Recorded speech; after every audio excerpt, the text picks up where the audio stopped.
essa condição, Américo Martins, porque os franceses já tentam se mobilizar. É aí que a gente vê que quando você tem uma guerra que a gente chama de guerra regional ou um conflito entre dois países, isso reflete, né, minha gente, em todos os outros, porque agora é o Brasil para retirar libaneses de lá, são os brasileiros que já morreram no conflito, agora é a França entrando também nessa questão de resgate.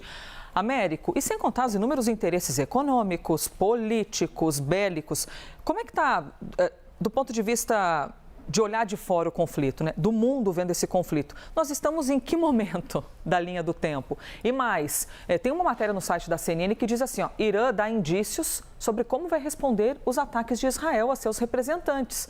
Tá aí, o pessoal já está vendo também em casa, Américo, enquanto eu te conto isso. O líder supremo do Irã, Ali Khamenei, alertou Israel sobre golpes esmagadores. Qual é o termômetro do momento?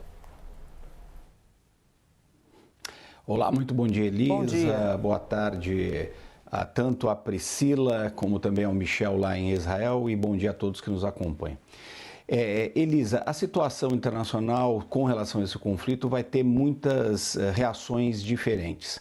Em primeiro lugar, nós precisamos explicar o que está acontecendo. É uma invasão do Líbano por forças terrestres israelenses, que o governo israelense diz que neste momento são pontuais e limitadas.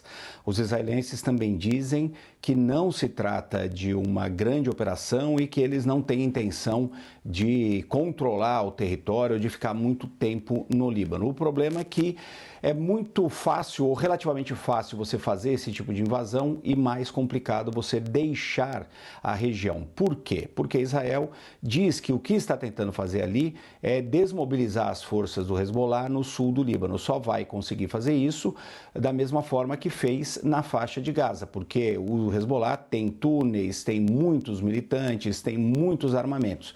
Então, se Israel realmente quer desmilitarizar, quer empurrar o Hezbollah daquela fronteira entre os dois países, no sul do Líbano e no norte de Israel, isso vai ser uma batalha de muito mais longo prazo, que vai exigir, inclusive, muito mais soldados.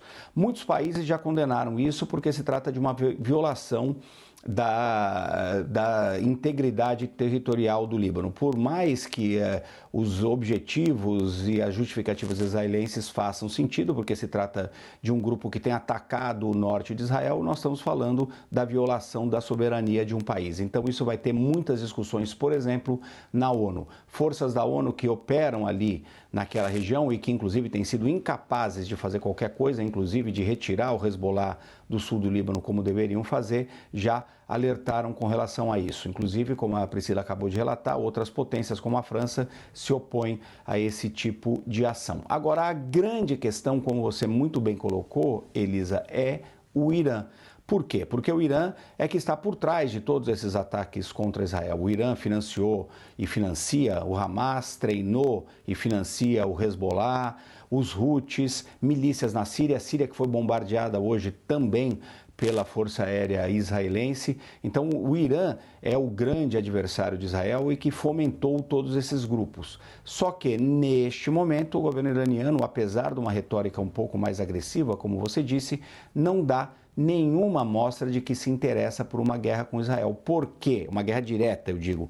Por quê? Porque sabe que o governo israelense e os militares israelenses neste momento estão muito fortes e que seria devastador algum tipo de ataque israelense contra o Irã. Lembrando ainda que quando o Irã lançou mísseis contra Israel, o governo israelense, a população de Israel, contou com a proteção não apenas das grandes potências internacionais, como por exemplo os Estados Unidos, que ajudou a derrubar muito dos mísseis lançados pelos iranianos, como além disso por países árabes. Então é um momento ali em que Israel tem de fato a iniciativa, tem conseguido vitórias importantes, nós vamos ter reações internacionais, mas o Irã, muito provavelmente, neste momento não tem interesse numa guerra aberta. Só que isso, claro, pode mudar, Elisa.